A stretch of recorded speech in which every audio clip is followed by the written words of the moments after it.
Amplification des séquences d'ADN par la PCR et analyse par électrophorèse. Lors des étapes antérieures que vous avez pu observer dans les capsules vidéo précédentes, un échantillon provenant d'un organisme à identifier a été recueilli et l'ADN a été extrait puis purifié. L'étape suivante consiste à multiplier le court segment d'ADN qui correspond au code à barre d'ADN. Cette technique se nomme amplification en chaîne par polymérase ou en anglais Polymerase Chain Reaction, communément appelée PCR. Grâce à une enzyme, la polymérase, le fragment d'ADN sera copié des millions de fois.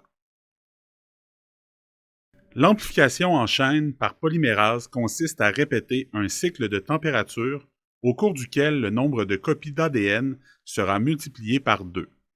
Pour ce faire, nous utilisons un appareil nommé thermocycleur. Voici son fonctionnement. Tout d'abord, l'ADN extrait et purifié est mélangé à une solution d'amplification contenant une enzyme polymérase, des nucléotides d'ADN et un tampon. Également, les amorces spécifiques à la séquence devront être ajoutées.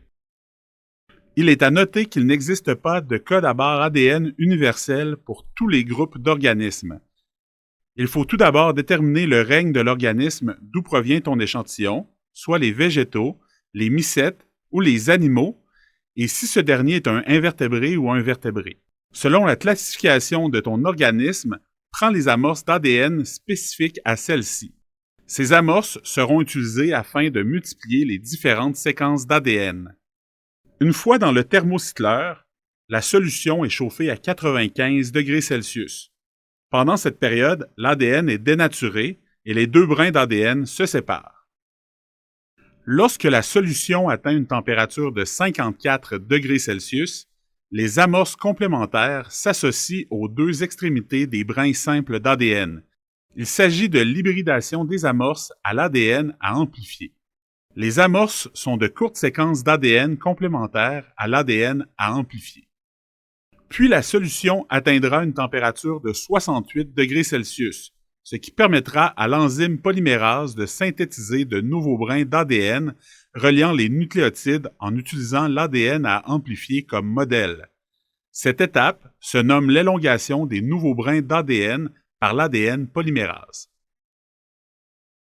Voici plus en détail les manipulations à effectuer. Pipetter la solution d'amplification dans un microtube. Ensuite, pour amplifier une région du code à barre ADN, ajoutez les amorces appropriées pour votre type d'échantillon. Ajoutez une partie de votre échantillon d'ADN que vous avez extrait et purifié lors d'une séance précédente.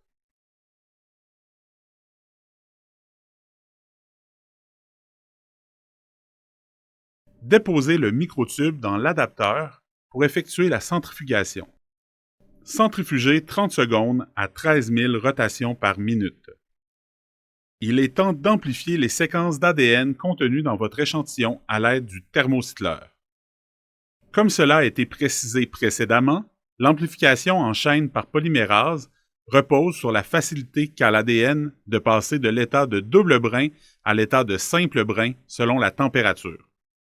Une fois que les cycles d'amplification sont terminés, on peut visualiser le produit issu de la PCR, que l'on nomme amplicon, en réalisant une électrophorèse sur gel d'agarose. Pour connaître plus d'informations sur les principes et le fonctionnement de ce procédé, consulte la capsule vidéo portant sur l'électrophorèse. Placez le gel dans la chambre à électrophorèse. Il doit être tout juste immergé sous le tampon de migration. Assurez-vous que les puits soient du côté du pôle négatif, soit la borne noire. Dans un puits du gel, déposez le marqueur de poids moléculaire. Ce marqueur sert de témoin et permettra d'estimer le poids moléculaire des macromolécules qui ont migré sur le gel en même temps. Ensuite, ajoutez votre échantillon à un tampon de charge et à un colorant. Pour bien les mélanger, aspirez et éjectez plusieurs fois la goutte de liquide à l'aide de la micropipette. Déposez votre échantillon dans un puits du gel. Mettez en place le couvercle et branchez les électrodes au bloc d'alimentation.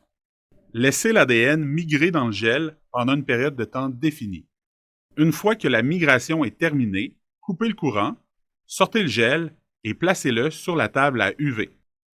Attention! Lors de l'utilisation de la table à UV, sachez que les UV ont un pouvoir mutagène sur l'ADN des cellules et qu'il est essentiel de toujours porter des gants.